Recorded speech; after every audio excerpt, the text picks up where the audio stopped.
It's Wednesday, it's 11:15 and we're live in Westminster. This is the scene in Washington, D.C., where later, in the White House Rose Garden, Donald Trump will announce steep tariffs on imported goods, upending international trade. Can the UK do anything to avoid being hit?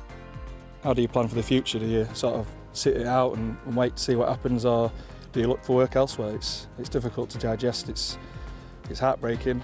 Should the government step in to save the British steel industry? Public satisfaction with the NHS has hit a record low. Is it time to think differently about how to deliver healthcare? Their controversial tactics grabbed the headlines. Why has Just Stop Oil shut up shop? All that, and of course Keir Starmer faces Kemi Badenoch at Prime Minister's Questions. We'll bring you that live at noon. Joining us today, Labour MP Preet Gill, Conservative MP Dame Harriet Baldwin, Guardian columnist and environmentalist George Monbiot, and former Conservative advisor Mercy Muroki. This is Politics Live.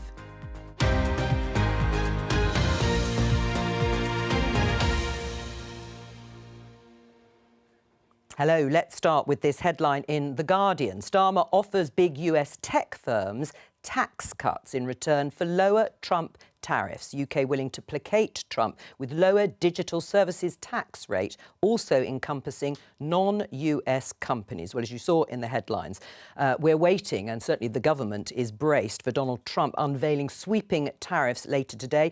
We think about 9 o'clock this evening UK time, in what the White House has dubbed Liberation Day. Now, it's unclear about the rates of the tariffs, but it does look like it's going global. The Foreign Secretary David Lammy has said the UK must prepare for the worst. Well, with that in mind, about offering big US tech firms tax cuts, what should the UK offer Trump in return for lower tariffs? Well, look, I mean, we've been preparing for every eventuality. This is going to affect everybody, not just here in the United Kingdom. We don't have a trade deficit with the United States, and trade talks are ongoing.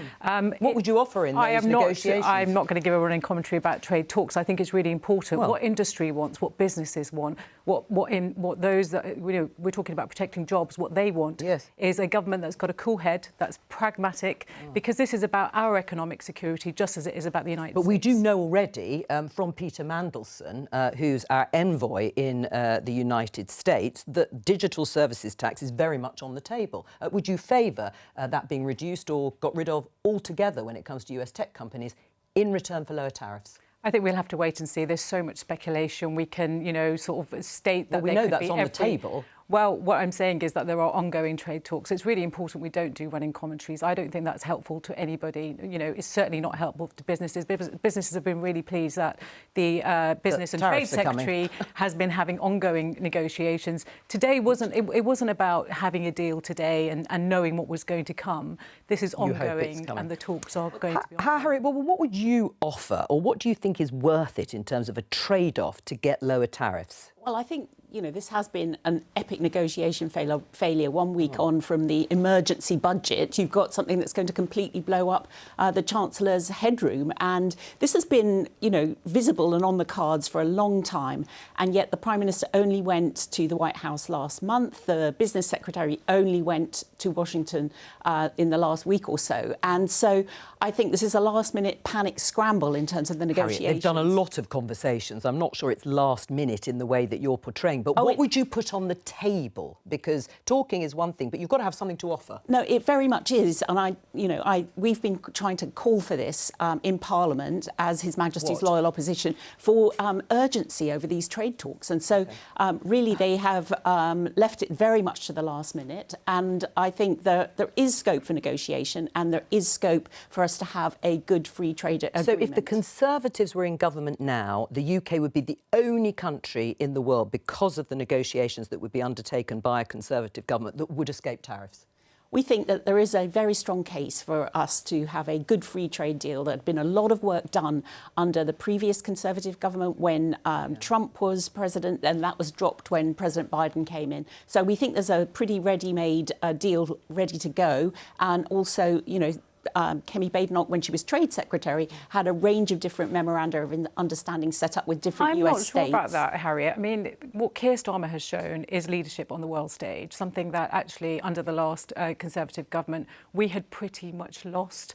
And so I think the conversations, as Jo says, I mean, we have been working very, very hard in terms of the trade deals that we've inherited. Now, these are ongoing talks. We don't have a trade deficit. We are in a much stronger position, I would say. But we've got to be pragmatic, because this is about jobs. This is about employers, and what they want is a government that's really pragmatic, not making politics out of this, because in the end, this is about our economic security. Right. Well, what I would say to Preet is that I do accept that I think the Prime Minister has done what he should be doing in terms of the leadership on Ukraine. But I think on this trade issue, I'm really sorry, I think they've been behind the curve. What do you think should be on the table to try and get those lower tariffs, or no tariffs at all, perhaps? I mean, Donald Trump's already bagged a state visit. What else could there be? It would be truly awful if the government cuts the Digital Services Act as a kind of protection money payment to the mafia don across the ocean. At the moment you start doing that, you're hooked in and you'll end up making more and more concessions. B, it's not going to work. You know, it would be terrible to do this having just cut benefits for some of the poorest and most vulnerable people in society. You're not going to buy him off. You have to respond in kind. It's the only thing that works. So you would like a much more robust approach, a bit like Mark Carney in Canada, or the EU, much bigger bloc, of course. Yeah, because nothing else works. I mean, I don't want a trade war. A trade war is a distraction from all our big problems. It's going to add to the cost of living But your crisis. approach would bring a trade war, wouldn't it? Well, you know, the trade war has begun. Trump has launched this trade war. And if we roll over and say, we'll give you lots of money, that's not going to do anything except cut our tax base. What would you do? Is it unforgivable to offer a reduction in the digital services tax? I do actually think, firstly, the optics would be terrible, because when we hear what people think about when they think about tax cuts to big corporations, they say we need to tax big tech more.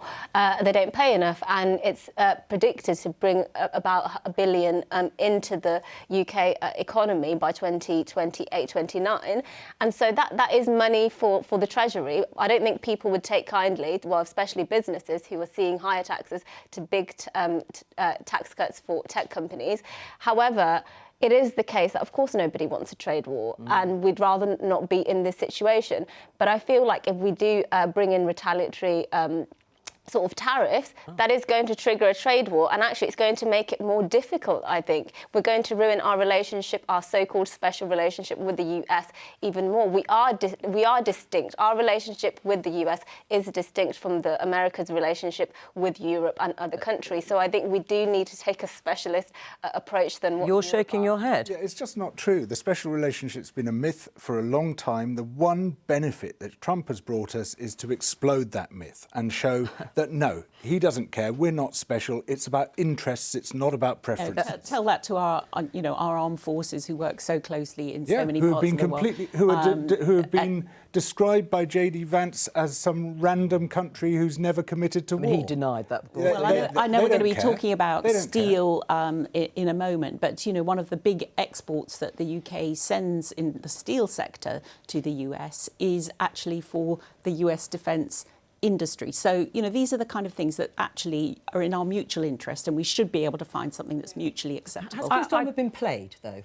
No, I don't accept that we don't have a special relationship. We've been very close partners in so many different areas, and we work collaboratively. I think Keir Starmer's, going the visit that he did, I mean, it just showed the kind of level of engagement that he's having, and it's ongoing. So. We're going to move on. Let me just show you this headline in BBC News. Thousands of jobs at risk as British Steel threatens closure. British Steel have said that the blast furnaces in Scunthorpe are no longer financially sustainable due to a variety of reasons: market conditions, tariffs we've been talking about, in environmental costs. Now, there is a consultation process underway, and the closure of this Chinese-owned company could put about 2,700 jobs at risk out of a workforce of 3,500. It's home to the last blast furnaces making steel in the UK, and it's been a shock to many people working there. Let's talk to Michelle Harness, who's chairwoman of Scunthorpe United Football Club, about the impact of the town. In terms of people in Scunthorpe, Michelle, what has been the reaction there? Devastating. If I could just go through a few things from the town. Yeah. British Steel, 150 years of industry. Scunthorpe United, 125 years of history. So these are both identities of the town and the backbone of the town. So the workforce, the fans, there is one. So the identity, it just has an impact if one or the other of them closes. Economically, direct job losses, supply chain, property market. Socially, which is where Scunthorpe United comes in. We've been making every effort to support the steelworkers, doing reduced price tickets, and we'll do, several things towards the end of our season to hope to support them. As you say, it would be devastating by the sounds of what you have just outlined. What are local people saying to you? Well, local people, fans that are coming in, it's season ticket renewal time now. They're holding off renewing season tickets at the moment. We have got an early bird offer on for them, reduced. They're worried about the jobs.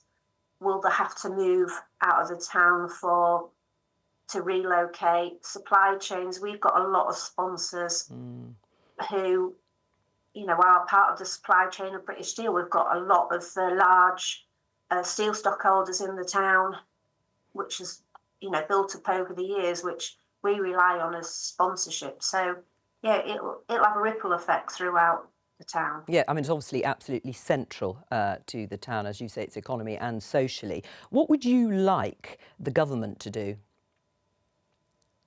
I'd like the government to sit down again and, I know that the council, the local MPs have all come together to support what's going on, but surely, whether they go nationalisation or it would just be devastating for this town to lose its football club and to lose its steelworks. So British Steel is, it's key. The football club is like a church for the workers of the steelworks. They come on a Saturday. It's somewhere for them to go. If that's not happening, then obviously it has a social effect as well. All right, Michelle Harness, thank you very much for joining us. It would be devastating. You've heard there from Michelle Preet. The steelworks are central to the identity of towns like Scunthorpe. Should the government step up and subsidise this? They've offered 500 million, but there needs to be 1.25 billion to transfer over to electric arc furnaces. Should the government find the money? Look, the lack of a steel strategy that the Business Secretary inherited has been a real concern for him, and he's made it a priority. And as you know, he's been meeting with British Steel and he's offered 500 million, as you say. Yes. However, that has got to be on the premise that there is a viable business at the end, that it protects jobs. As you know, we've already had a plan. We've done a consultation on the steel plan in terms of what the future of steel looks like in this country. In the National Wealth Fund, we've announced £2.5 billion. We've already given 500 million to Port Talbot to save Tata Steel. Now, this is one of the last blast furnaces. Well, it is. You're absolutely right. And it hasn't sort of transitioned into an electric arc furnace. So will you furnace. find that money to make sure that those blast furnaces don't close? There are ongoing negotiations happening at the moment, and it is now down for British Steel to come back to the table and negotiate. There is an offer on the table. They've got to satisfy. This is taxpayers' money. We've got to be satisfied that jobs will be protected. We need that guarantee. We need to know that there will be a viable business at the end of this. Right. Because if you put that money in and suddenly there are job losses announced, I don't think people in Scunthorpe or the British public will want to hear that. What would you do, Harriet? Well, I think it's incredibly sad to hear about the risk to these 2,700 jobs. And I actually think this is more than just a local issue. I think this is a national issue in the sense that we do need to retain that ability to produce steel in this country. And so, it seems quite extraordinary that you can offer £500 million and still fail to succeed in your negotiations. And so I want to see some real urgency from the government in terms of saving this critical part of our national infrastructure. Well, So you Harriet, would want to save it? Yeah, go on. Well, Harriet, in 14 years, mean, you've neglected most of our blast furnaces. This is the last one left. I mean, there's been no transition to electric arc furnaces. You guys are in charge, and absolutely. We are cleaning up your mess. Running. And my colleague Martin Vickers secured an urgent question on this last week in Parliament, because it is absolutely essential that these negotiations be successful and that they be negotiated in a really urgent way. Harriet, this is taxpayers' money. Are you saying we should just give 500 million without the guarantees of a viable business or jobs nationally in us retaining a steel production capability? Well, I would this say country. the government, given the fiscal environment that we are in, has given £2.5 billion extra into the future of steel. We've already put in 500 million for Port Talbot, got a better deal than you did. And of course, there is a really good deal on the table. It is now for British Steel to come forward and talk through those negotiations with the business secretary. How many meetings is your minister having with the owners of British Steel? Well, there was a ministerial statement by the Minister, Sarah Jones, last week, as you would have heard. Well, it was actually in response to our urgent question, ongoing negotiations. There's still ongoing negotiations. I think it's really important. Well, are you committing to them being successful then?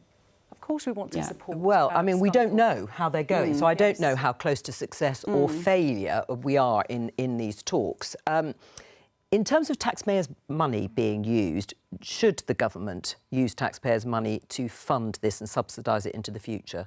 Well, it's rather fascinating to hear Preet and Harriet both in their way making an argument what sounds very much like for nationalisation. Because what we've seen happening for years now is successive governments pouring billions into foreign-owned companies with no guarantee that that is going to lead to a sustained industry.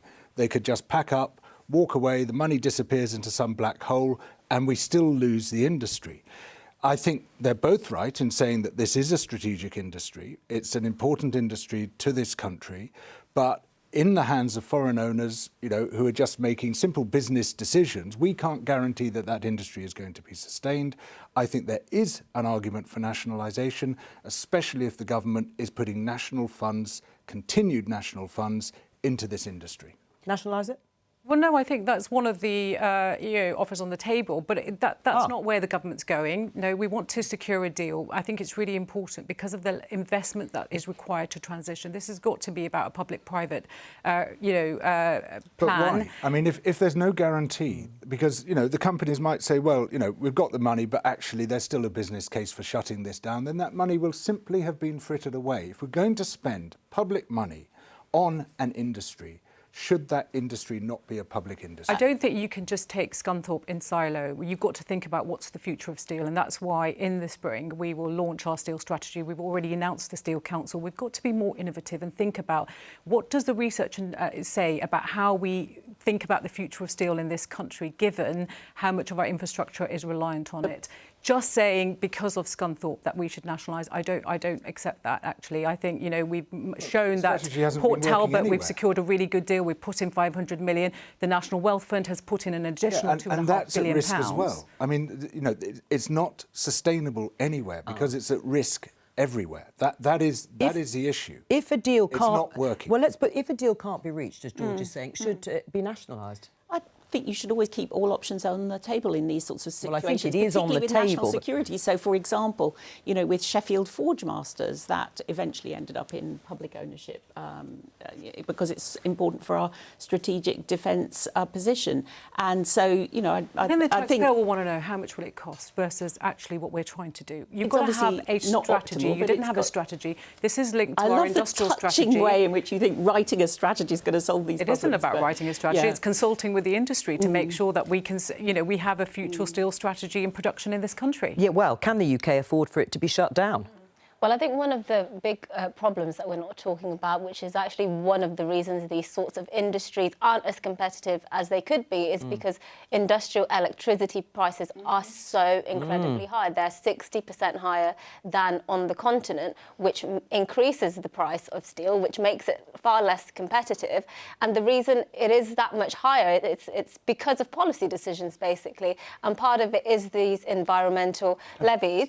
Now I'm actually... I think there is a role for environmental levies, but to say that OK, put this money in, whether it is 500 million, whether it is $1 billion, the prices are still going to encounter the same exact problems, which is that it's unsustainable business model because they face these incredibly high costs. So how are we going to actually put the tackle money that? in. Let maybe George come back on, because it's true about wholesale electricity prices. Yeah. But they're pegged to the price of gas. And it's crazy that they are. The market is not working properly. Renewable electricity is actually cheaper than fossil fuel. But the reality is, at the moment, the prices are higher because of this weird market arrangement where it's pegged to the price of gas. And while it still is pegged to the price of gas, net zero policies will be blamed, won't they, for these high costs? And that does make it uncompetitive. They'll be blamed, but wrongly blamed. Mercy?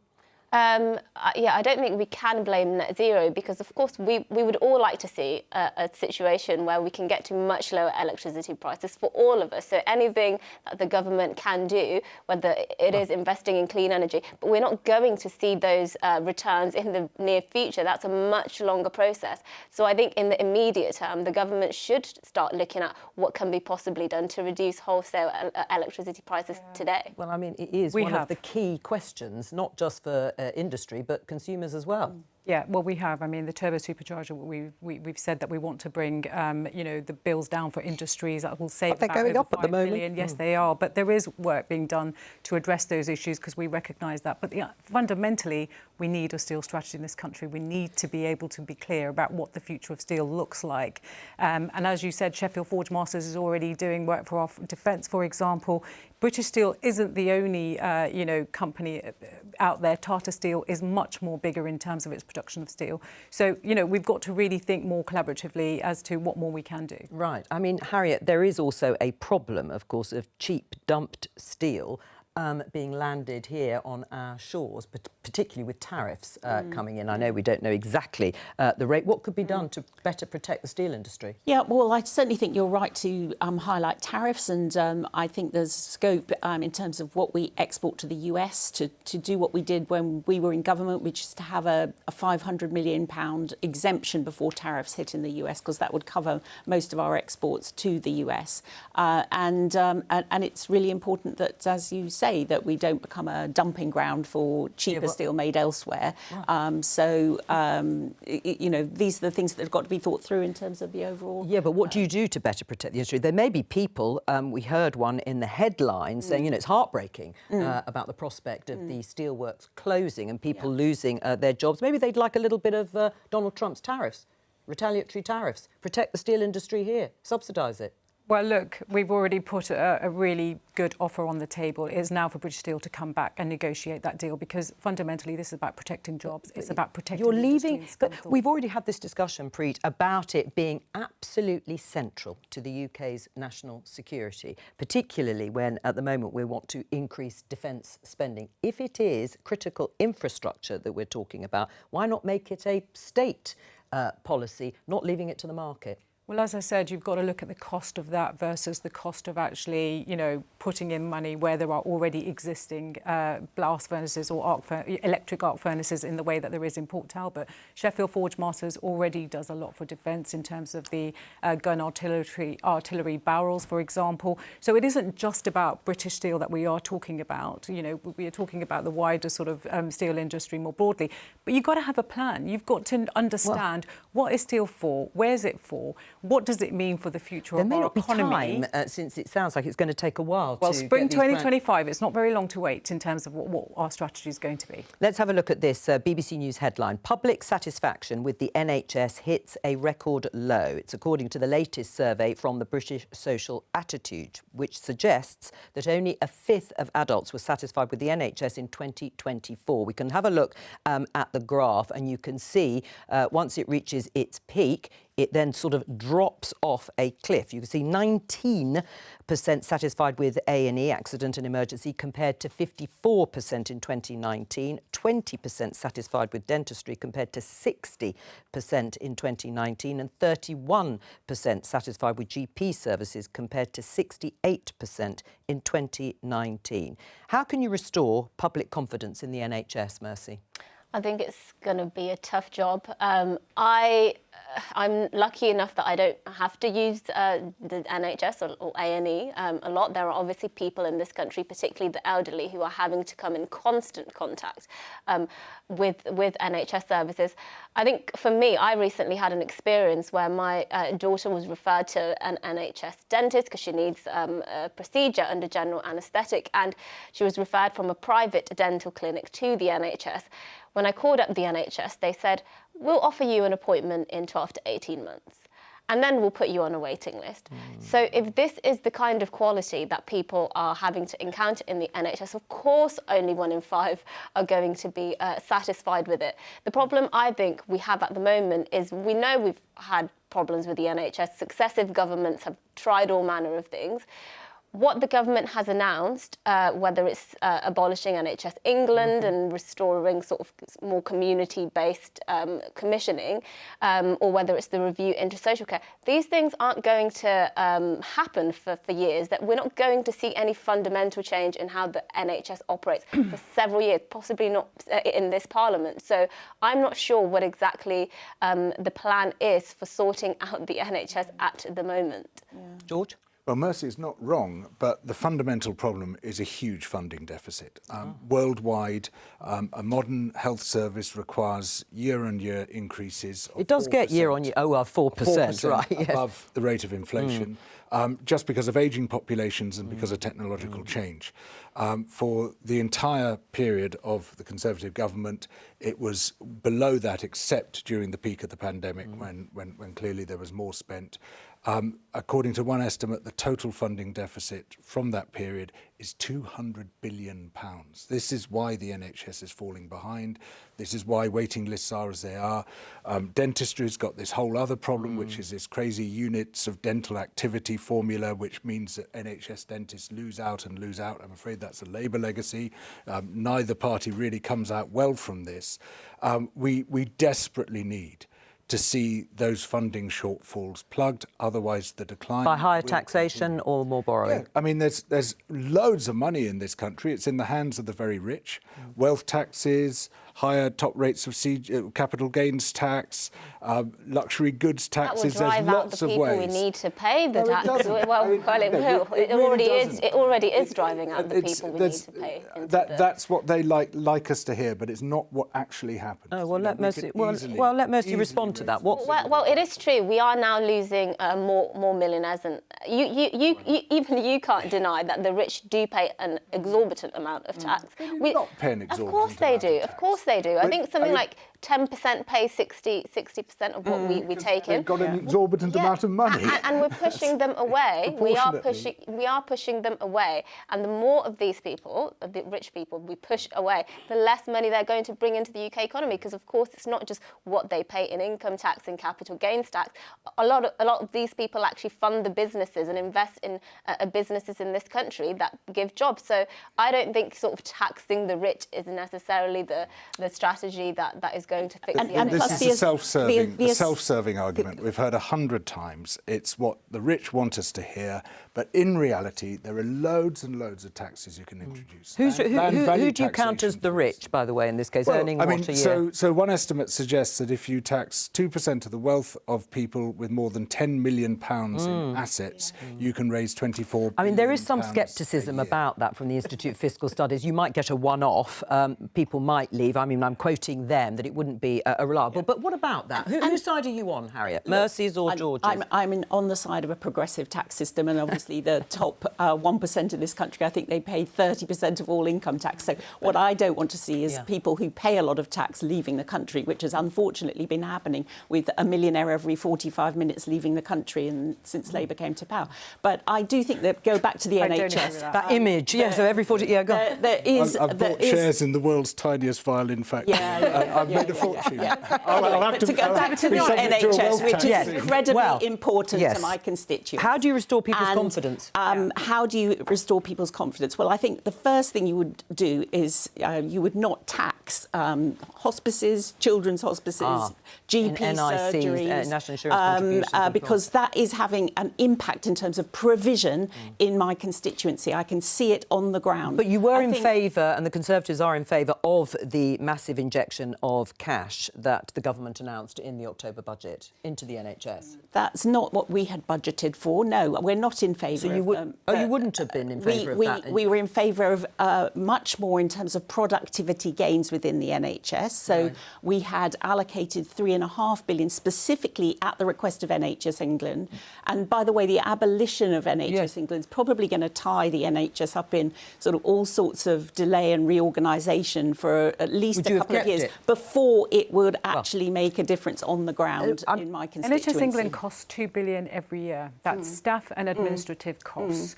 And it's duplicating what already exists. Do you think that's a good use of taxpayers' money? Well, look, you know, this is all now happening on your watch. This survey was done last September, October. I noticed that the Welsh NHS got the lowest, you know, which has been Labour-run, has got the lowest satisfaction. We all want to see our NHS improve. Where I think I perhaps question some of the assumptions around money is that the NHS itself has had more money, but is the output is lower than before the pandemic. So I think you've got to focus on trying to improve that productivity before you just write checks into the system and expect an immediate improvement in performance. To be honest, I'm not surprised at the survey no, I'm not, because when we took over, it was a broken system. But it was a priority for voters at the election. They really care about having an NHS free at the point of use. And we've already seen the injection of £26 billion that's been raised into the NHS. We've already seen those waiting lists come down by 200,000 since we've been here. We've seen elective surgery results come down. That's about and the survey talks about A&E. Absolutely right. Ending the GP strikes, renewing the GP contract was really, really important to make sure we bring back the family doctor. But Preet and Harriet, there is a more fundamental problem potentially here, as George was saying. The sort of money that is needed to bring the NHS back to the pre-pandemic and perhaps even back to pre-2010 levels would be enormous. I forget the figure that you used. Is it time to be a bit more honest with the public and say, that's what we would need, and you can choose at an election we could increase your income taxes to pay for that, or you put up with a more mediocre NHS? Well, look, I think, we've set out reform. Yes, it will take time, but these are things that are really important. £2 billion every single year, paying for administrative staff at NHS England, duplicating what already exists isn't a good use of money. The fact that every trust has to do its own procurement doesn't make no sense. Innovation hasn't been getting into the NHS as fast as we want it. There is the use of AI isn't being used. I mean, there is so much we could do, which isn't just about the injection of cash. Do you think that might transform it? I mean, we need a bit more time because these surveys do tend to sort of record a little bit in the past. But do you think those sorts of things might transform it? I mean, some of these are positive policies, but they are unfortunately a drop in the ocean by comparison to the scale of this cumulative deficit. That's what's been hitting the NHS. And we've seen recruitment crises for doctors and nurses because of the impossible conditions that many of them are under. Waiting lists are crazy in many places, as Mercy so rightly pointed out. It is true, the NHS is still on its knees. You inherited an NHS on its knees, that's not your fault. I totally agree. But the only way to get it off its knees is to do as Jo suggests, is to level with the public, say this is going to cost big bucks, much bigger than those that we have already committed. George, I mean, the NHS if this budget is to be a world-class health service and is to stay that way. Yeah, but the problem is we have an NHS budget which a very small proportion is focused on prevention and everything is directed into hospitals. And actually what we're not looking at is the community assets that existed, for example, and what more we can do. So the community pharmacy offer, for example, how we make sure dentistry is more accessible, you know, to those that need it. There is a lot more that we can do from shifting care out of hospitals into the community. It isn't right, you know, that people don't turn up to their outpatient appointments, which costs the NHS. Actually, if we had consultants delivering more of that in the community, that will make a difference. There are different different ways of running our NHS. Unfortunately, you know, we've been here in power 9 months. I think West Keating has set out a very, very clear plan as to the kind of things we need to do so that we can improve productivity, because we are having to clean up the mess of the last 14 years. Do you accept that George's assertion that you left the NHS on its knees, Harriet? I accept that the pandemic was a huge and challenging and very demanding. It was happening before the pandemic. Well, the figures, the waiting lists, and survey, that seems to be when it starts to dip down. Yeah.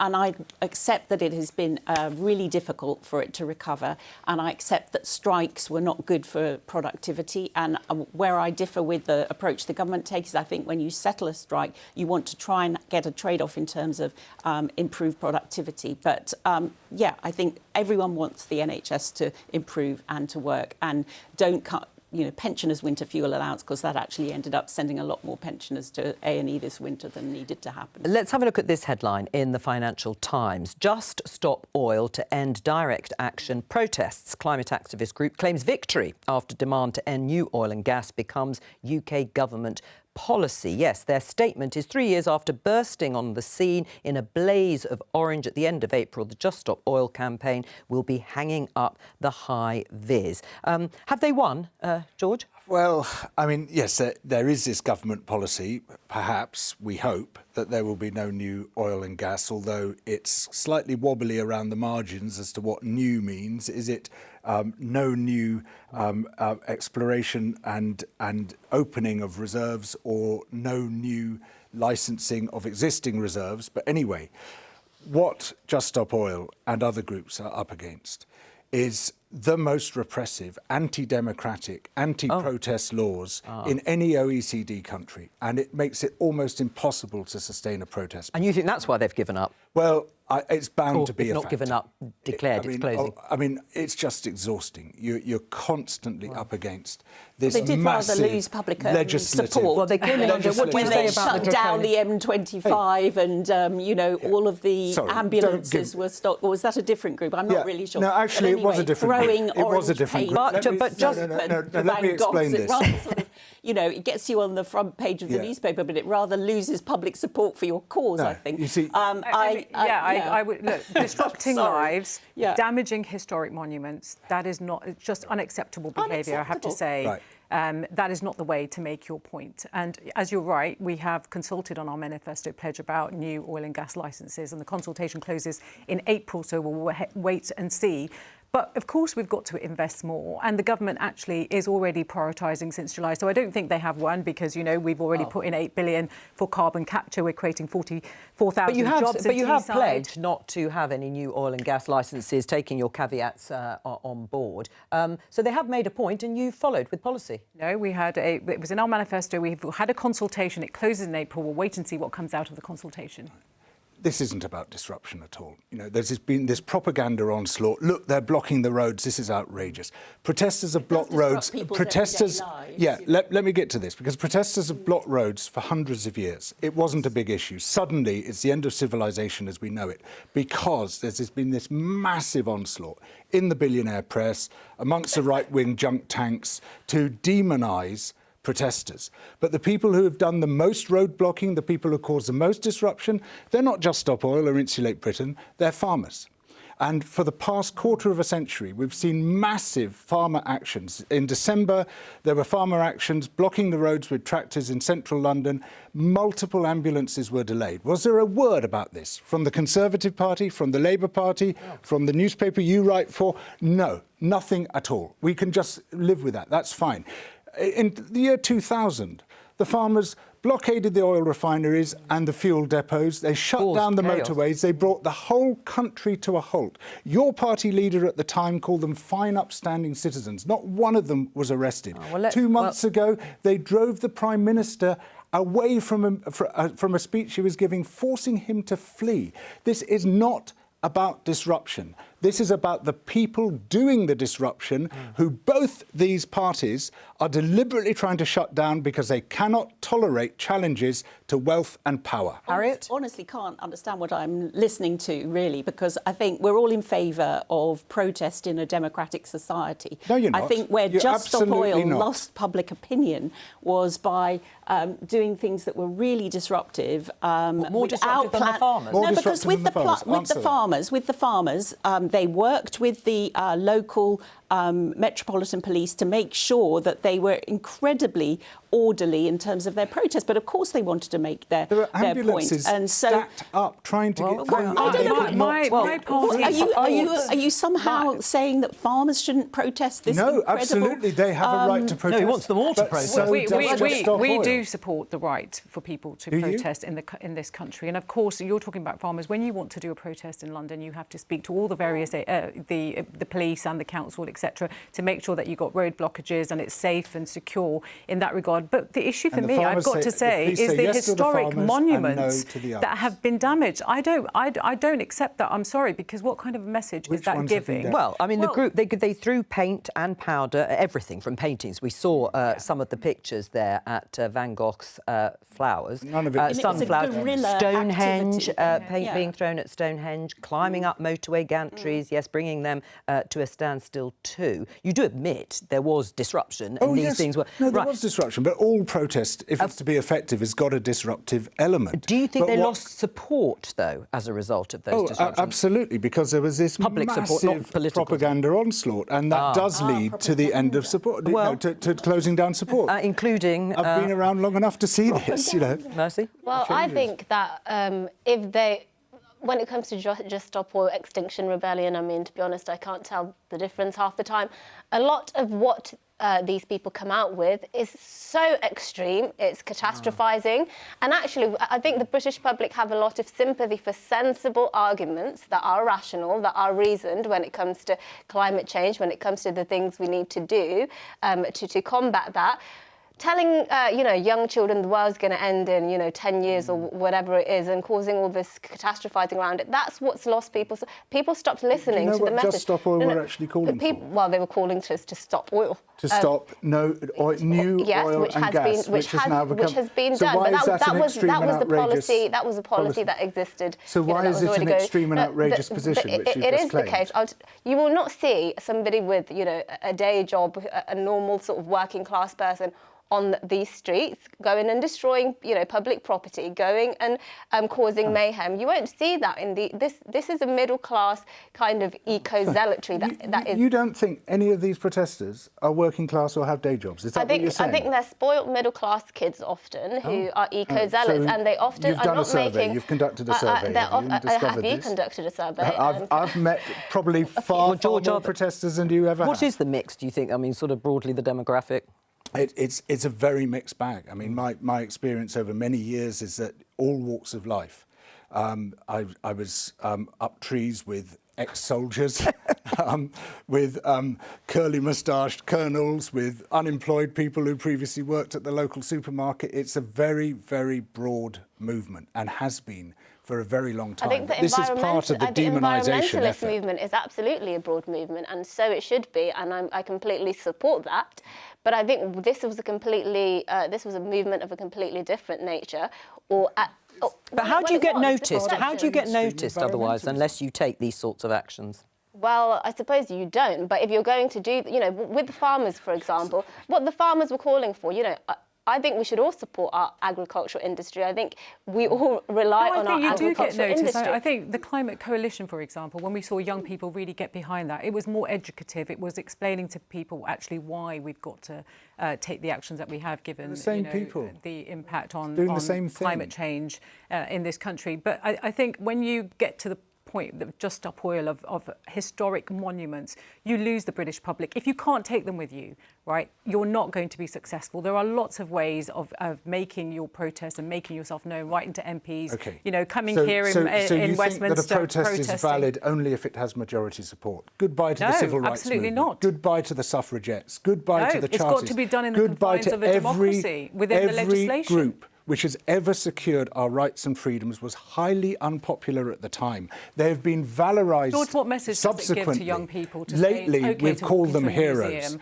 But and at the our time, they were artefacts? everything they did was considered outrageous and unacceptable, just as these protests are today. But today's villains, demonised and cast out, we have different laws will and be seen as legislation. tomorrow's heroes. I mean, does the Police Crime Sentencing and Courts Act, has it had a chilling effect on protests? It might be part of the reason that Just Stop Oil have hung up their high-vis jackets, as they say. It doesn't seem to have done. I think we have a lot of protests in this country and a lot of protests in Westminster, particularly on a Wednesday. So, yeah, there seems to be no shortage of people willing to protest. George talks about suffragettes. London. We've got better laws in this country, right? You can make your point. You can get your issue noticed in lots of different ways. You don't need to tell young people that they can go into a museum and just destroy our art and our artefacts. Our history. Of course it does. I mean, you know, lots of people lobby. Talking the power of MPs, let's have a little look inside the chamber, because I think it's almost time for Prime Minister's questions. And, of course, it is the last session before the Easter recess. Politicians, Prime Ministers quite like to stop just one ahead, so recess comes in next Tuesday. A little report card, Mercy, on Kemi Badenoch and how she's doing. Struggling to get over the noise or not? I think in the last couple of weeks she has sort of done a bit better than she had been.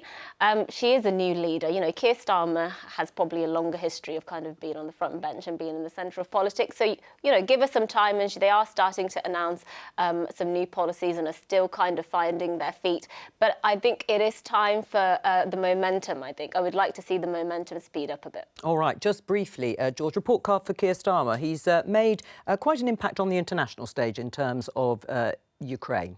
It's just really hard to know what he stands for. You know, this was meant to be the government of change, but in so many cases we've seen dire continuity, and it's getting to the point where he's losing his base. Right. Well, we haven't got time. It's Prime Minister's questions. OK. Prime Minister. Mr Speaker, just picking up on your comments, can I say that on Monday night I spoke to President Zelensky, and he wanted me to pass on to you his thanks for attending in Ukraine, particularly on the 3rd anniversary of the massacre at Bucha, which I've been to Bucha. It's a terrible, terrible 3rd anniversary. So I pass on those thanks. Mr Speaker, we've been preparing for all eventualities ahead of the confirmation of US tariffs later today. Let me be clear with the House. A trade war is in nobody's interests. And the country deserves, and we will take, a calm, pragmatic approach. That's why constructive talks are progressing to agree a wider economic prosperity deal with the US. That's why we're working with all industries and sectors likely to be impacted. Our decisions will always be guided by our national interest, and that's why we have prepared for all eventualities, and we will rule nothing out. Mr Speaker, our deepest sympathies are with the people of Myanmar and Thailand. We are sending immediate life-saving support to assist their efforts. May I also extend my personal condolences to the family, friends and colleagues of Christina McKelvey. She was much loved and will be sorely missed, especially by our colleagues in the SNP here and in Scotland. Mr Speaker, this morning I had meetings with ministerial colleagues and others. In addition to my duties in this House, I shall have further such meetings later today. Jo Coburn. Thank you, Mr Speaker. This week, the full state pension will rise by £472 a year, putting money in the pockets of pensioners in Glasgow and across the United Kingdom. Does the Prime Minister agree with me that this rise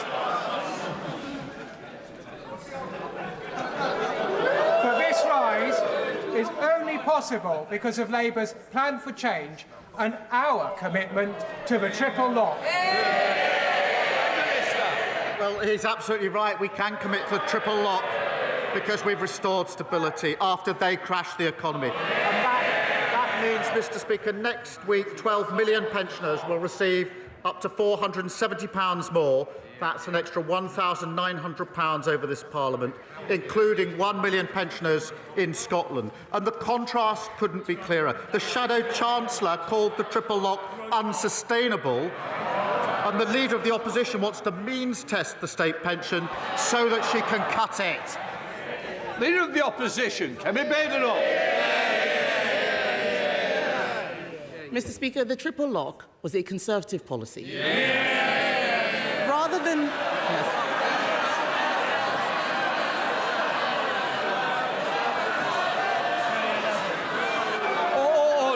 Order.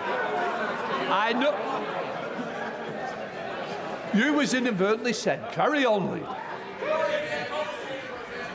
Rather than the Prime Minister congratulating himself for what we did, why don't we talk about what he's doing? From Sunday, Labour's jobs tax will mean many British businesses face a terrible choice: to cut wages, put up prices, or sack their staff. What is the Prime Minister's advice to those businesses?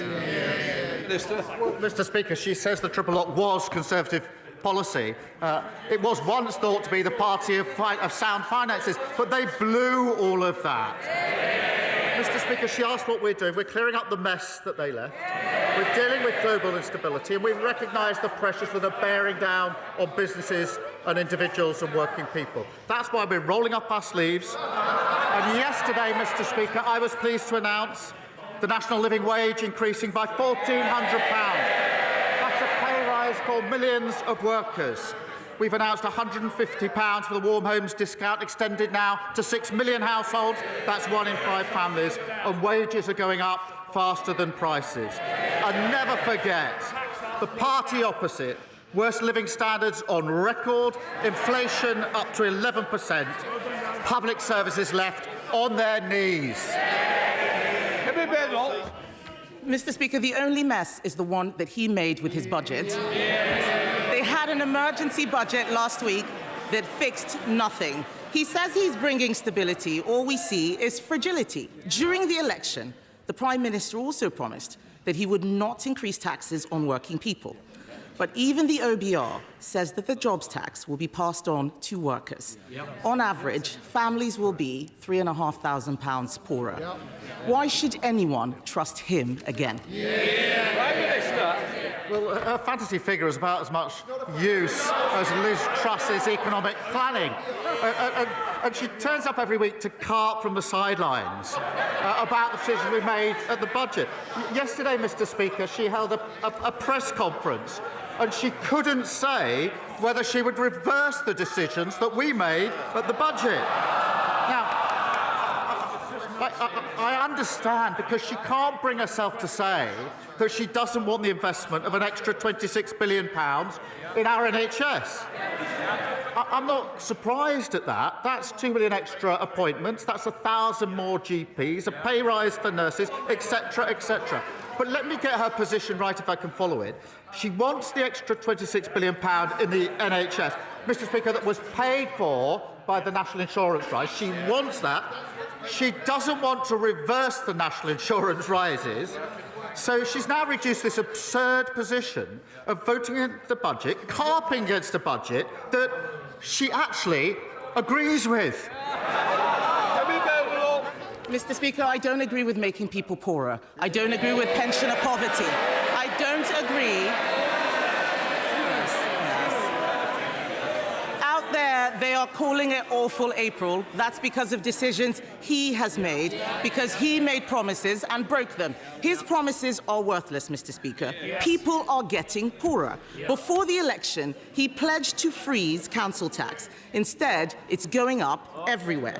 Even in Birmingham, where there's 17,000 tonnes of rubbish uncollected on the streets. Does the Prime Minister regret promising the British people he would freeze their council tax when he has so obviously failed? Prime Minister. Well, I have to ask, if she doesn't want people poorer, why didn't she resign when she was in government? Mr. Speaker, the last government put up council tax for 12 years in a row. She, I think, was actually Minister for Council Tax. And in the year she's been, what she do? She put it up. And even now, the Conservatives' own Local Government Association manifesto. So currently their position, page 9, we asked the government to remove the caps on council tax. So who's leading the charge?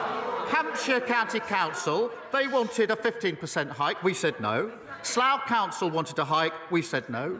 Windsor and Maidenhead was Tory, now Lib Dem. They wanted a hike and we said no. And it's no surprise that council tax is £300 cheaper under Labour councils than under Tory councils.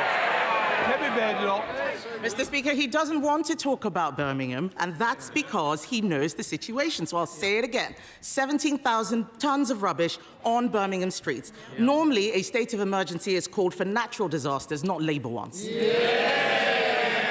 His policies have left our economy dangerously fragile. The Chancellor, once again, left herself no room for manoeuvre. Economic experts, real economists, say she will either have to break her fiscal rules or put up taxes. Which will it be?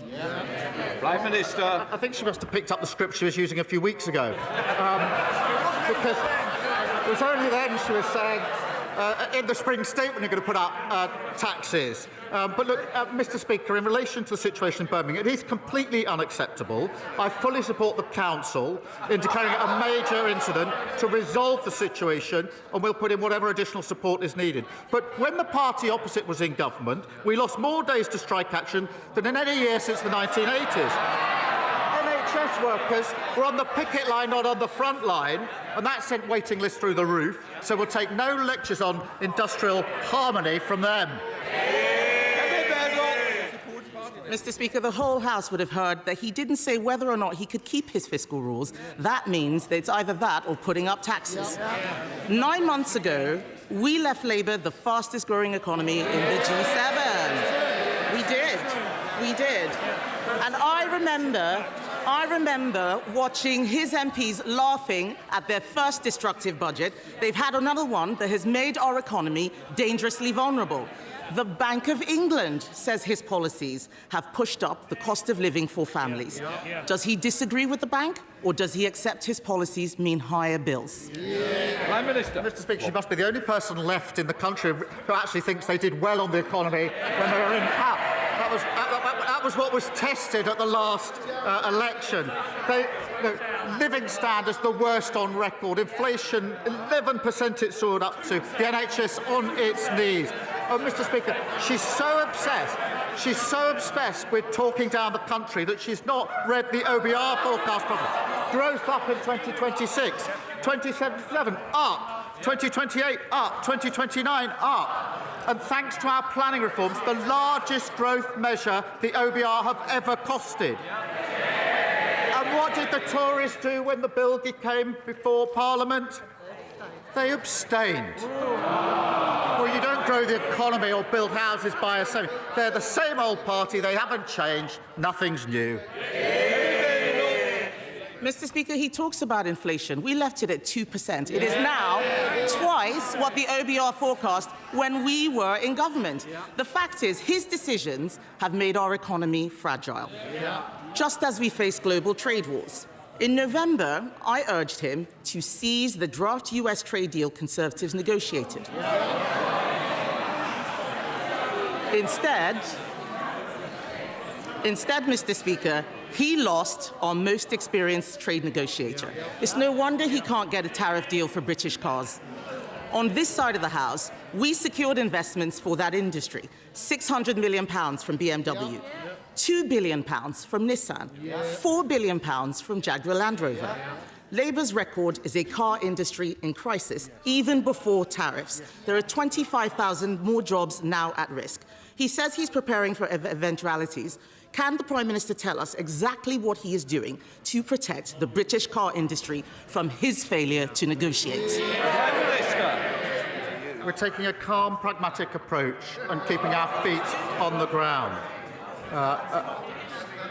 There are constructive talks that are ongoing on a wider economic prosperity deal with the US. That is really important at this moment.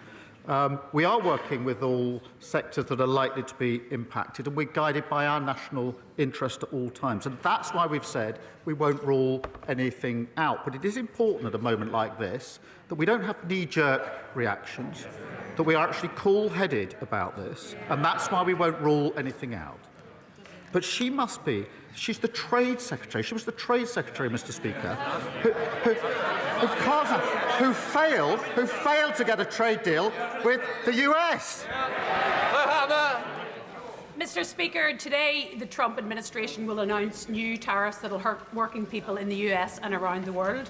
Would the Prime Minister agree with me that at a time when big tech has grown fat by corrupting our politics and preying on young people, that the wrong approach would be to pander to his bullying tactics and detect millionaires in his imperial court by cutting the digital services tax? Can he assure the public that the poorest won't get cuts while the richest get a free ride?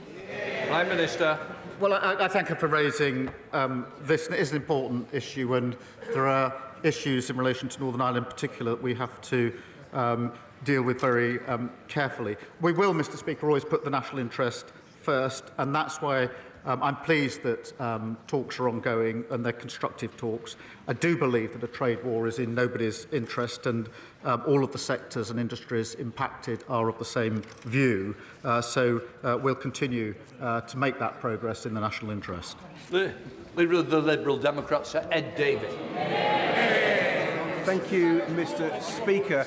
Can I associate myself with the earlier remarks of the Prime Minister, particularly about Myanmar and Thailand?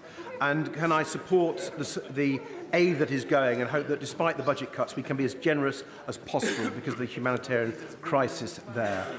Mr. Speaker, the Prime Minister has shown commendable leadership over Ukraine with his plan for a military coalition of the willing against Putin. Will he now provide similar leadership with an economic coalition of the willing against Trump's tariffs for free trade so we can avoid a global trade war and a global recession? Prime Minister. Mr. Speaker, I think every week he tries to tempt me to make what I think is a false choice between our relationship with the US and our relationship with other countries, particularly Europe. I think that's the wrong choice on defence, on security intelligence, for reasons that we've rehearsed across this chamber. I also think it's wrong on trade and the economy. We have a good deal of trade, a balanced trade relationship with the US, and I believe that our interests are best served by calmly trying to secure a deal which is in our national interest, whilst at the same time preparing and leaving all options on the table. Sir Ed Davey. Minister's reply.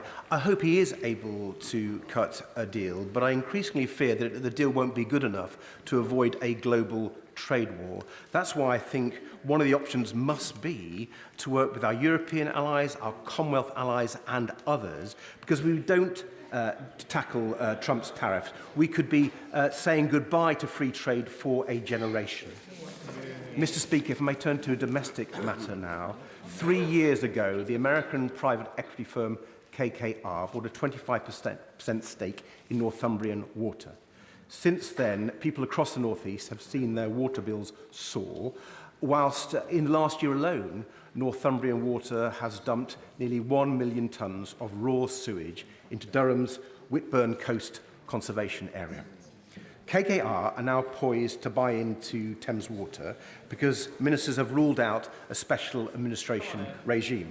Can the Prime Minister guarantee that Thames Water will not be allowed to repeat the same trick of putting up bills and dumping raw sewage at the same time? They allowed it, he shouldn't. Well, Mr. Speaker, in relation to his comments at the beginning of the question, I really do think it's not sensible to say the first response should be to jump in to a trade war with the US. That cannot be the first response of the United Kingdom, and I will resist his urgings to do that. In relation to water, he's absolutely right to point out the appalling record on water of the party opposite, just like the record on everything was appalling, and that's why I'm really pleased that we passed the Water Act already to take the necessary measures, but we will go further. Deputy. Yesterday, the Pension Select Committee visited Manchester, where we saw the power of devolution in action, in this case helping people find work. So with just 5 percentage points separating Labour and Conservative last time, does the Prime Minister agree that to get the maximum advantage from Labour's devolution offer, the West of England needs an ambitious Labour mayor in Helen Godwin for more jobs, to fix our buses and to get the homes we need built? I believe it's best for communities when their leaders have skin in the game. Helen Godwin grew up in Stapleton, went to college in Filton, and has a great record fighting for the community where she's raising her family. Mr. Speaker, our plan for change has delivered record funding for the West of England. That's more money for better buses, for potholes, and getting young people into work. That's the difference a Labour mayor working with a Labour government delivers for the West of England. Thank you, Mr. Speaker. The Prime Minister will know that many in the House will be assuaged by his suggestion that he will act in the national interest in relation to tariffs. But most won't have considered that in acting in the national interest, what occurs in Northern Ireland is no longer solely in his control. He knows that exports from Northern Ireland are UK exports, rightly so. Yet imports to Northern Ireland could lay at the consequence of EU retaliatory action. In keeping all of his options open, now we have to live in a world with the consequences of the last government with his support. Will he indicate that he is prepared to take steps to either exempt Northern Ireland from EU action or take retaliatory action if they do not? Prime Minister. Can I thank him for raising this issue, which is of real importance to his constituents and everybody in Northern Ireland. It is a very serious issue. That's why we need to be calm and pragmatic. And I think that's what workers and businesses in Northern Ireland would want to see from this government at a time like this. We are, as he would expect, looking carefully at the details of any retaliatory tariffs announced by the EU, if they are, and what impact they might have on businesses. As he knows, where goods do not enter the EU, then businesses can claim a full reimbursement of any EU duties paid. But I reassure in the interests of Northern Ireland at the forefront of our decisions, and he may want to know that this morning the Business Secretary spoke to the Northern Ireland Executive because this is a serious issue and we need to work together to resolve it in the interests of everybody in Northern Ireland. Mike Tapp. Thank you, Mr. Speaker. While the last government resorted to damaging keyboard diplomacy, this government is leading, bringing 40 nations together this week to tackle illegal immigration. Like the Prime Minister, I've seen firsthand how counter-terror powers can disrupt threats before lives are lost. That same approach is essential in dismantling the smuggling networks, Mr. Speaker. Does he agree it's time the Conservatives and Reform dropped the posturing, put national security first and backed our borders bill? Well, I mean, the party opposite tried an open borders experiment. We are now tackling illegal migration. They talked about flights, Mr. Speaker. We've already removed 24,000 people with no right to be here. Under their Rwanda scheme, which was only ever supposed to return, I think, 300 people a year, what we've achieved in 9 months would have taken them 80 years. We've replaced a gimmick with a real deterrent. Tim Farrell. Thank you, Mr. Speaker. The Prime Minister has spoken very movingly and with genuine sincerity and affection about his time as a young man in the Langdale Valley and the Lake District in my constituency and how that helped to shape him. So I wonder if he's aware that the hill farmers who maintain those stunning landscapes in the lakes and elsewhere will be earning on average significantly less or barely half the national minimum wage due to cuts in their income, despite the fact they provide the backdrop to the remarkably important tourism economy. So would he agree to meet with me and upland farmers in the lakes and the dales so that we can design a scheme together to end this poverty and equip our hill farmers to produce food and protect our epic landscapes for generations to come? Minister. He and I share a love of the Lake District. and we still go back there with our children now. This is a serious issue, obviously, and that's why we've put a record amount into farming at the budget, but also set out our roadmap. But I'll happily make sure that he gets a meeting with the relevant minister to go through that and to take on board any points he has to make in relation to it. Any bills? Thank you, Mr. Speaker. Hundreds of residents in my constituency at Union Park are facing massive £1 million worth of charges to repair their heating system, to repair fire safety works that haven't been put right by the developer, who has now declared bankruptcy and walked away. Their new freeholder has washed their hands of responsibility and instead is leveraging huge ground rent bills and fines against those residents. Does the Prime Minister agree with me? This is exactly why we have to move forward with our plan, much delayed from the party opposite, to abolish the outdated leasehold system once and for all as part of our plan for change. Prime Minister. The Deputy Prime Minister is saying absolutely in my ear. Mr. Speaker, we will end the feudal leasehold system, which has left millions of homeowners subject to unfair costs and unreasonable practices.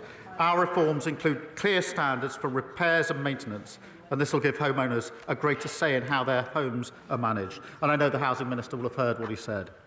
Mr. Speaker, this Labour government has failed the British public at every turn. They have abandoned the WASPy women, leaving them without compensation they deserve. They have turned their backs on pensioners by failing to support the winter fuel allowance. They have let down children by keeping a two-child benefit cap in place, and they will inflict further hardship on the most vulnerable by slashing £5 billion from benefits.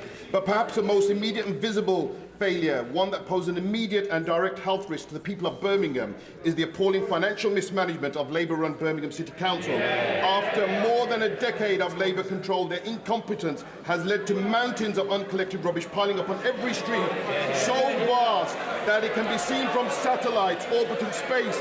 It is nothing short of a disgrace and a damning indictment of Labour's inability to govern. Will the Prime Minister take urgent action to protect the public health and the people of Birmingham by immediately deploying the... Order. We're meant to ask a quick question, otherwise no one's going. Prime Minister. Well, I've said the situation in Birmingham Council is completely unacceptable, but he might want to tell his constituents that we've delivered 2 million extra appointments for the NHS, so waiting lists are coming down for his constituents. We've delivered the national living wage, a £1,400 increase, including for his constituents. We've got record investment into this country, growing the economy, including for his constituents. Blunder.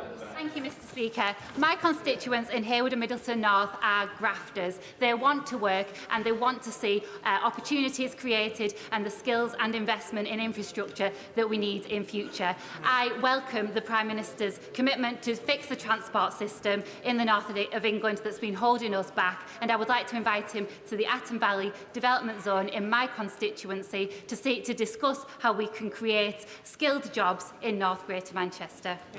Prime Minister. Well, I'm grateful for our question. We will unlock growth across the country in partnership with local leaders and giving powers to those with skin in the game. And we'll fix the North's broken transport system, another thing they left in a complete mess, with nearly £1.7 billion for local buses, for roads and for trams, and an additional £415 million to upgrade the Trans-Pennine route and fixing millions of potholes. And obviously I'll consider her kind invitation. Thank you, Mr. Speaker. Since the Prime Minister and I last spoke, more than 6,000 people have signed an open letter to the Health Secretary in support of North Devon District Hospital, which faces a 10-year wait for urgent repairs. Please can I ask the Prime Minister why the hospital is still being denied a ministerial visit, and will the government consider the Trust's emergency plans, meet with me and the Trust so we can discuss keeping the operating theatres open beyond 2027 to meet capacity? Prime Minister. As in our previous exchange, obviously the unfunded promises, fancy promises of the party opposite, meant his hospital would never have been delivered. They shouldn't moan, they should apologise to his constituents. we had to take tough decisions to make the programme deliverable, which is what we've done. We will continue to support the Trust to maintain facilities in advance of the new hospital investment. And the Minister for Secondary Care will be visiting the hospital, and that will be an opportunity, I hope, for the necessary discussions. Jack Mr Speaker, Stone Lodge Academy, a special school in Ipswich, will be one of the first schools in the country to benefit from a new breakfast club this month. Yeah. It's an important step to tackling Suffolk's decade-long SEND crisis, as is the multi-million-pound funding settlement given to opening new specialist places across the county. Can the Prime Minister outline what steps he will be taking to further break down the opportunities for all children as part of our plan for change? Yeah. Well, I'm very pleased to say, Mr Speaker, the first 750 breakfast clubs will open this month. And I'm pleased there's an early adopter in his constituency, as well as in the constituency of the Leader of the Opposition. I'm sure she will welcome that one of these weeks. Mr Speaker, that will put £450 a year back in the pockets of working people. Mr Speaker, today we've awarded £37 million to 300 primary schools to create up to 4,000 nursery places from September, making it easier for working families to access government-funded childcare. Martin Vickers. Thank you, Mr Speaker. 2,700 workers at Scunthorpe Steelworks are facing redundancy, many more in the supply chain, and many of them are my Brigg and Goole constituents. It's welcome that negotiations are continuing, but whatever the outcome, significant support is going to be needed for to support the local economy. I know that all those affected would appreciate and be reassured that if the Prime Minister could give an indication that he was personally taking an interest in this, and that at some point in the not-too-distant future he would meet with me, neighbouring MPs and the Council Leader to discuss the way forward. Prime Minister. Well, I'm grateful to him for raising it. I do take a personal interest. I went to Scunthorpe to talk to the management and the workers there a short while ago and understand firsthand the challenges and how deeply worrying it will be for those working there and their families and the community as a whole. And that's why there are negotiations. I do call on the company to accept the offer of financial support that has been advanced so we can achieve a sustainable future for the workforce, for the industry and the local community, because I do believe there's a bright future for steel and needs to be a bright future for steel, but I do take a personal interest in it. Thank you, Mr Speaker. Too many of my constituents are struggling to get access to a GP appointment when they need one. Our GPs are trying their best, but they're struggling with capacity, outdated buildings and outdated tech, all because the party opposite broke the front door to the National Health Service. Can the Prime Minister reassure my constituents that our plan for investment and reform will ensure they will be able to see a GP when they need one? Mr Speaker, we are focused on delivering real results for patients by scrapping unnecessary targets, bringing back the family doctor and requiring online bookings to help the 8 a.m. scramble. We're investing an additional £889 million to reinforce the front door of our NHS, and that's the biggest increase for over a decade, and that mean hundreds more GPs since we came to power. And this week we've announced record investment for community pharmacies to deliver more services for patients and free up GP time. Thank you, Mr Speaker. The recent NHS England report laid bare a catalogue of failures which left a patient with a history of violent aggression, unconfined, untreated and completely unmedicated for 9 months until he killed Ian Coates and young friends Grace O'Malley Kumar and Barnaby Webber from Taunton in my constituency. Will the Prime Minister join with me and the people of Taunton paying tribute to the families who have campaigned on this? Will he confirm that a public inquiry is to begin? And will he confirm that in the context of 50% cuts to integrated care boards, that mental health services, both in the community and secure, will not suffer from those cuts? Prime Minister. Can I thank him for raising this tragic case? And I do pay tribute to the families, often in cases like this, including this case. I find it hard to think how I would actually respond if I was a family member in circumstances like that. I'm not sure I'd have the courage that they have to campaign in the way they campaign, and I pay tribute to it. We do need to get to the bottom of all of the issues here, wherever they may lie, and that's what we will do. Imogen Walker. Mr Speaker, in Hamilton and Clyde Valley, my constituents are struggling to access the healthcare that they desperately need. 1 in 6 Scots are on a waiting list. Yep. Meanwhile, in England, the waiting lists have been coming down for the last 5 months, and more than 2 million appointments have been made available. Does the Prime Minister agree with me that the SNP-led government should stop blaming everybody else for their failures? When Scotland's broken public services are their responsibility? Well, Mr Speaker, she's right. Over 60,000 Scots have been stuck waiting for tests or treatment for over a year. That's a 46% rise in 1 year. I had to check that figure because it's so staggering. 46% rise in 1 year. And despite this backlog, almost 50,000 fewer operations are being carried out compared with before the pandemic. Mr Speaker, compare that to England, where we've driven down waiting lists with over 2 million extra appointments and scrapped NHS England to cut bureaucracy. Scotland's NHS is in desperate need of reform, but the SNP have no strategy, no plans and no ideas. Thank you, Mr Speaker. Earlier, the Prime Minister seemed reticent to answer a direct question on his jobs tax. So, next time he comes to my constituency to enjoy the beautiful Buckinghamshire surroundings of Chequers, will he go 5 minutes up the road to Wendover, visit Rumsey's handmade chocolate, and explain to Kate Rumsey why his and his Chancellor's choices have led to a 15% increase in their costs, that they've already had to lay people off and reduce the hours of those that they still employ? Is that what he meant by growth? I'm happy to tell anyone why. £22 billion black hole left in the last week. They've crashed the economy. They've ruined our public services. And as we mend that and rebuild the country, they carp from the sidelines. And even now, they can't bring themselves to say they don't want the investment. They can't bring them to say they'll reverse the decisions we've made. They actually agree with the decisions we've made because we're clearing up the mess that they left. Mr Speaker, 1 year ago yesterday, my constituent James Henderson was killed with other aid workers from World Central Kitchen, taking humanitarian aid into Gaza.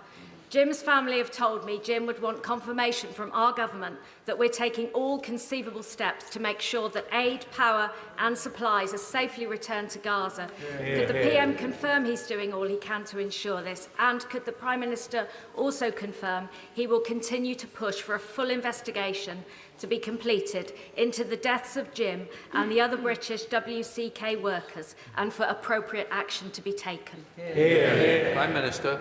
Well, I thank you for raising this appalling incident, and our thoughts remain with the families of Jim, of John Chapman and James Kirby.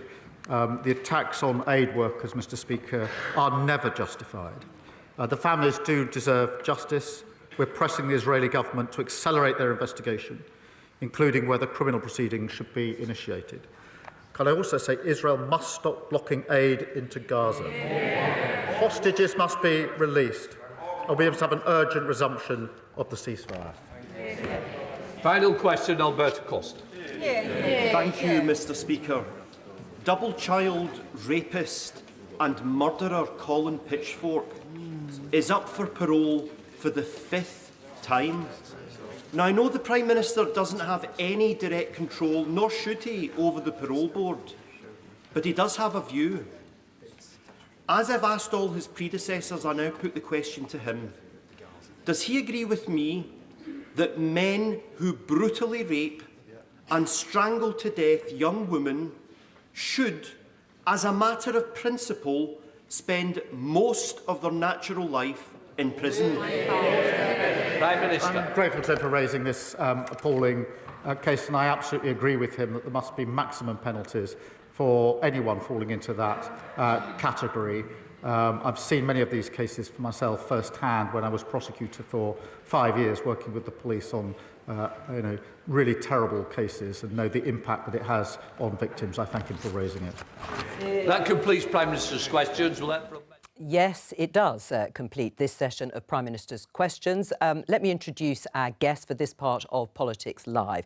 For the government, the Leader of the House of Commons, Lucy Powell. For the opposition, Richard Holden, Shadow Paymaster General, and Henry Zeffman, the BBC's Chief Political Correspondent. Welcome to all of you. There was a slight feeling of end of term. It isn't just yet, it's next week, but it is the final session of Prime Minister's Questions before Parliament breaks up for the Easter recess. Kemi Badenoch focused her questions broadly on the economy, unsurprisingly, in the wake of what she is terming awful April, as utility bills and council tax goes up for many, many households. To which the Prime Minister responded that wages too have been going up and a lot of people have more money in their pockets. Perhaps minds are more focused on what is going on in the United States, as everyone is watching and waiting to see what the US President Donald Trump says about tariffs on imports into America. Now, we're expecting that in just under 9 hours' time. The clock is ticking. Will Keir Starmer be sitting back and watching a little bit like the rest of us? Or is there some live, last-minute shuttle diplomacy to try and avoid those tariffs? Look, I don't think they know in Downing Street exactly what the President is going to say later today. They've certainly become more downbeat in the last few days about the possibility of being exempted from these tariffs from the off, though they are still quite optimistic about striking a deal which would reduce the tariffs as they apply to the UK at some point. And as part of those negotiations, Jo,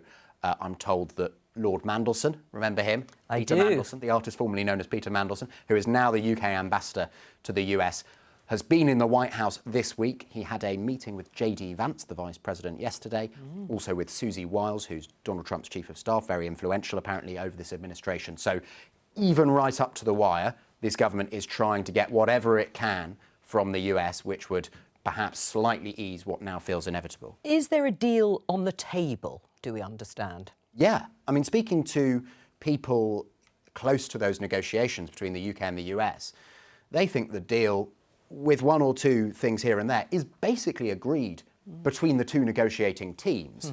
But the question that the UK government can't really answer for themselves is the relationship between the US negotiating team and what President Trump then says and does. Right. Do you understand there is a deal on the table too, Lucy?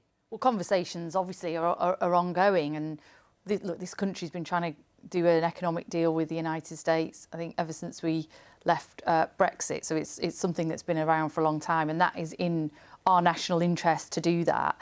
I think the wider context here, though, as you say, is that what we're seeing from President Trump and from America is really a incredibly unprecedented upending of the kind of global trade settlement that has brought Western economies so much sort of prosperity over the last 80 years.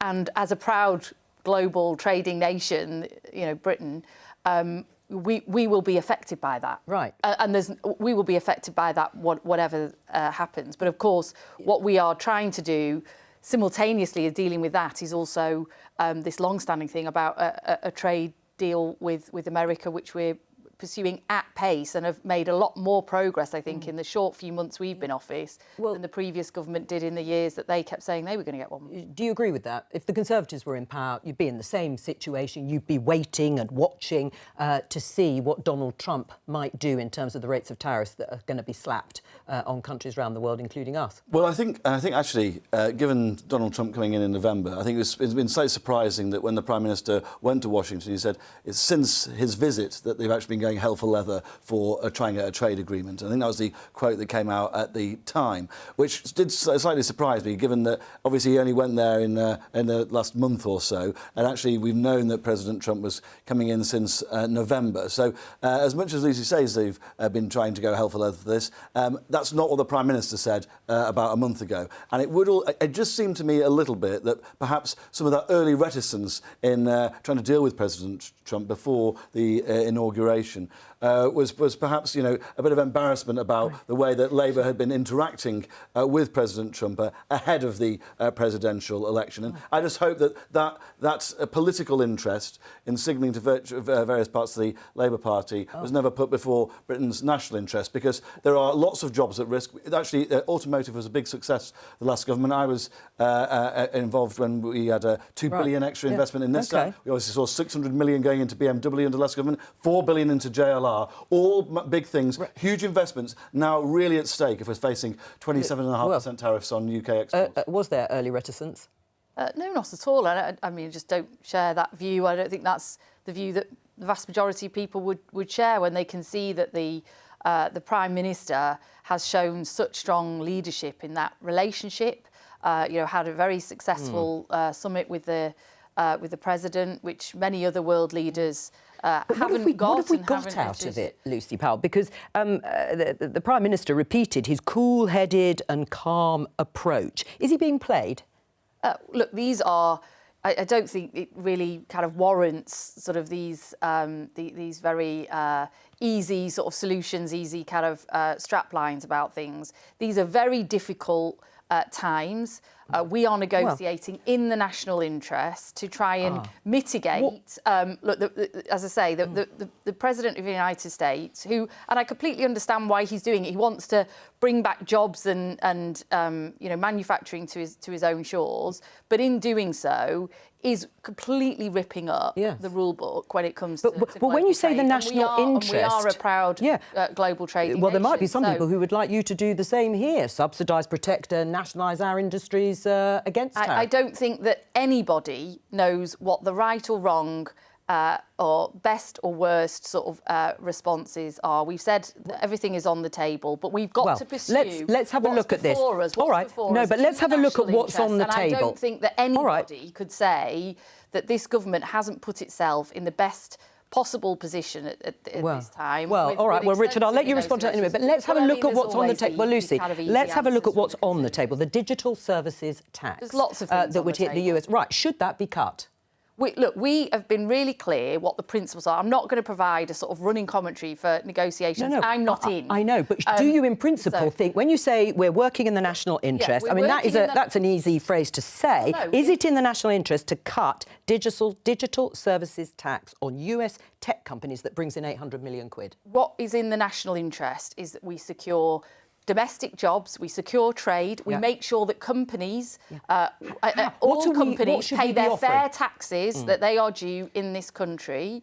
And, anybody who has spoken to the Chancellor in recent weeks or to the Prime Minister know that we are very keen to ensure that businesses pay their All right, well, let me get Richard's response. Do you agree? We will do, and these are all very delicate negotiations, we will do what we think is the best thing to protect those jobs. Right, well, do you agree? You wouldn't be revenues. in a different position. I mean, are you really saying that a Conservative government would be in a position to announce now that we've got a carve-out? We're not going to have any tariffs being placed on our car industry or our steel industry or whatever. Well, first of all, I don't think we'd be in exactly the same position. I mean, we all saw the annoyance that President Trump had when he found out that the Labour Party had been sending hundreds of activists over to campaign against him. So you do think you would have a better deal? I think there would be a different. I think we could be in a different position. Okay. I think we could have we would certainly had started negotiations earlier with the new Trump administration, earlier than the Labour government. But you didn't get a trade deal, did you? You didn't get a trade deal over many years. That is also true. But there,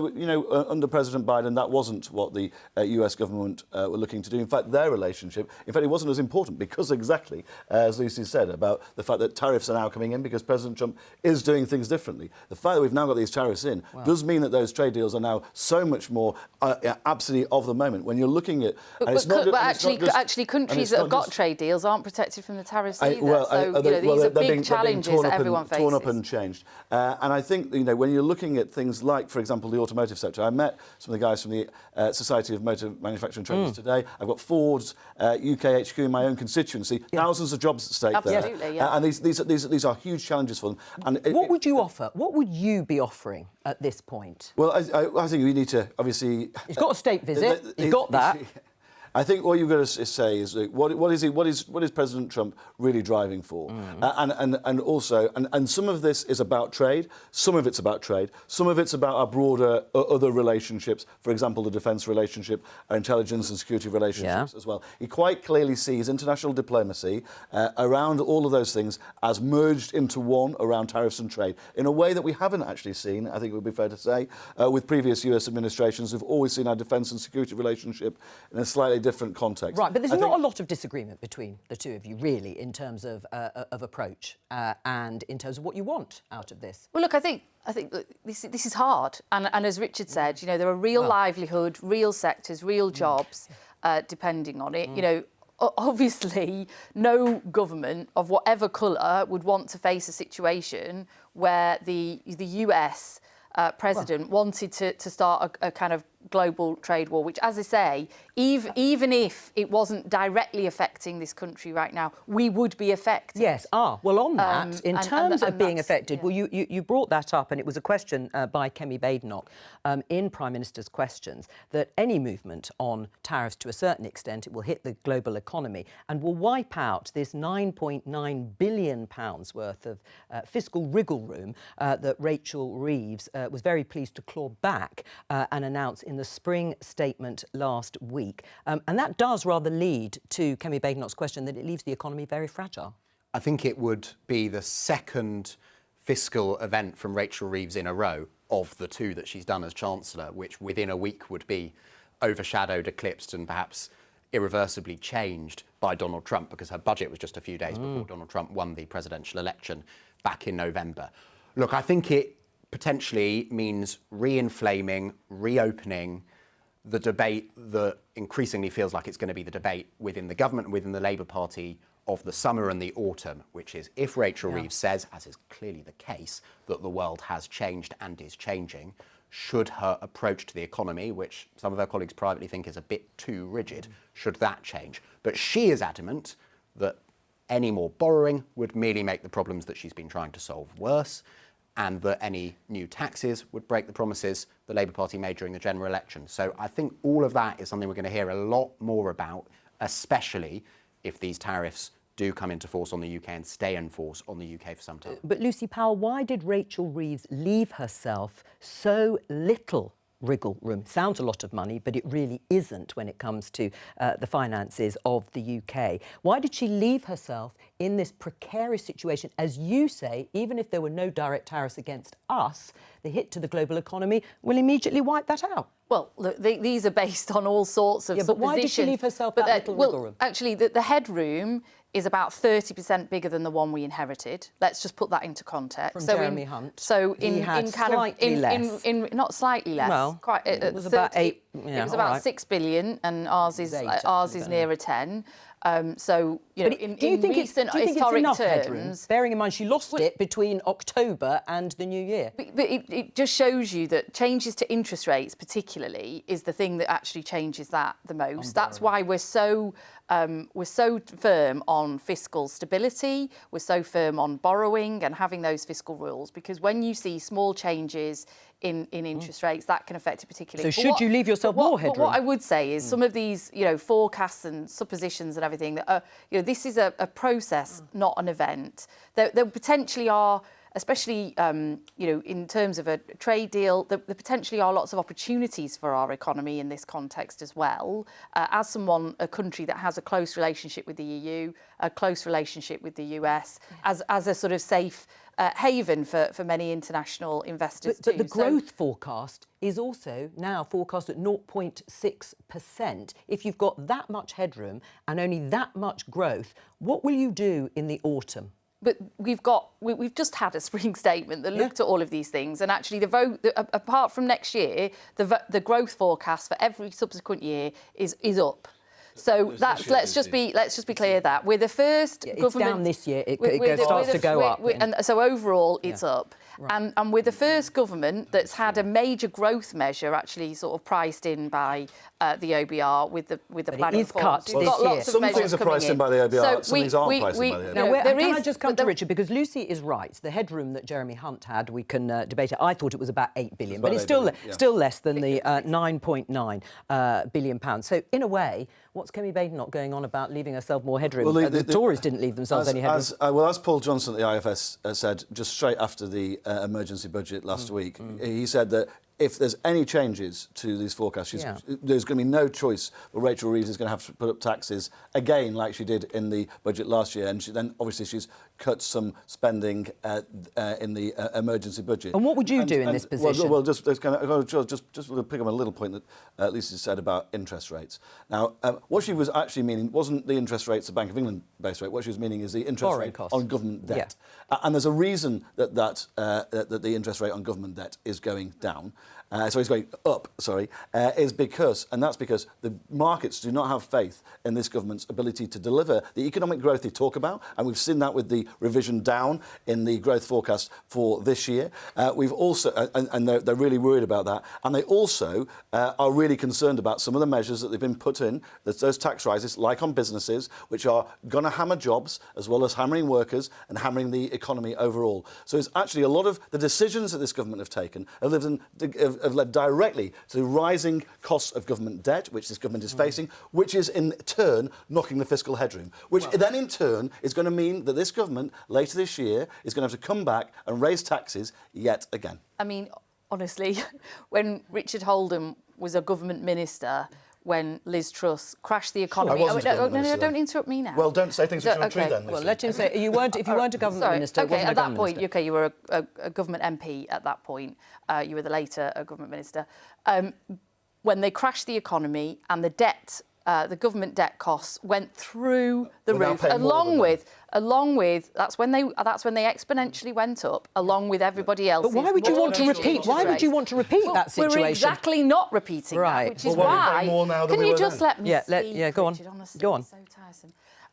That's exactly why we've placed such an emphasis on fiscal stability, because it's actually, in the end... What you mean is you don't want to borrow more because of fears of how the market would react. So you would have to increase taxes. And the market haven't reacted. We've just done a spring statement. The markets obviously haven't reacted. It could all change tonight. People's mortgage rates have been coming down. The fiscal stability is important. It is there. And it's not just... so that the kind of graphs add up and the OBR are happy. It's so that normal, ordinary working people don't see their cost of living fall, which is their living standards fall, which happened under his government. For the first time in history, living standards fell over the course of the last parliament. Well, it was the worst on record, but I think the OBR or the IFS, one of them, has forecast that this parliament will be the third worst on record for living standards. No, they've not, and they really have. They have. They said you were the second. You were going to be the second worst, but now you're the third, following the spring statement. So, all right, they got the top prize, if you like, and you're going to get the third. Way and above the top prize. But the point being here that we are taking those steps over time to increase wages. All right, well, Lucy and her colleagues at the time were telling us to close down the economy for longer because of COVID. And all of that is a hugely... to do with that? Well, if you genuinely believe that there's nothing to do with COVID, you are out of your mind. That's all I can say. Sorry, when Liz Truss crashed the economy was COVID. If you genuinely believe that the fact that living standards went down under the last government... So when Liz Truss crashed the economy, that was COVID. That's what I've said. You literally Liz Truss crashed the economy because of COVID. No, you know that the biggest impact by far on the public finances and on living standards under the last government was COVID. So you know that, don't you? So COVID put up inflation to 11%. COVID. Are you unaware of that? Sorry, COVID put up mortgage rates to 5%. That inflation had? Did COVID do that? You don't think there was... Did COVID do that? You think there was no impact from COVID? Right, you don't. Because, I'm talking about inflation. You're just wrong. Inflation, obviously, inflation 11%. Yeah, around the world, every single country. 11%. Not as high as 11%. Exactly, because of COVID. You don't accept that. Right, mortgage rates. Well, there's no point in trying to argue with somebody who blatantly doesn't understand the facts. Interest rates didn't go up during COVID. Interest rates after COVID. Here we go again. Now, Lucy and Richard, first of all, you are blaming COVID, and you are saying it's the mini-budget. Do you accept both had a role? I certainly... COVID had the overwhelming impact by closing down the economy for basically the best part of 2 years and having massive global repercussions. If Lucy genuinely doesn't believe that and genuinely believes that other factors were bigger, then I think she's insane. Right. Oh, right.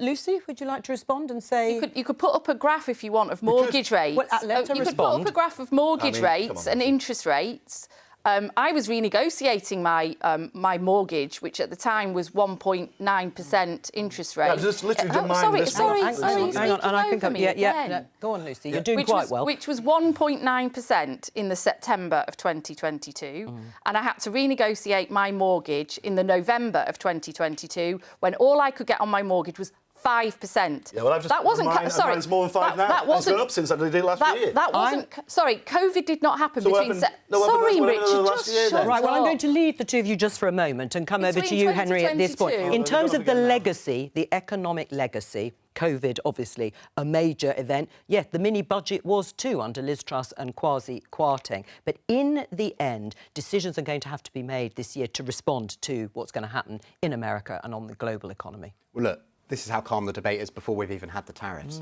We've got 9 hours of this to go, or 8 hours. The tariffs, but I do think all these arguments about why the UK is in the position it's in, all the arguments about what has come before, could well be dwarfed by what does look like a US president radically upending the way in which the global economy has worked for decades. And I think we're really only in the foothills as a political system of understanding what that might entail. Right. I mean, are you all going to be watching at 9 o'clock? I mean, that's what I was saying earlier. I mean, these are just incredibly unprecedented times. Right. And do you accept then, to some extent, the arguments that you're having? There's this point on that one. These are unprecedented times. This is a totally new situation that we're dealing with globally with this change in tariffs. You know, it's almost pre-Second World War era we're looking back to.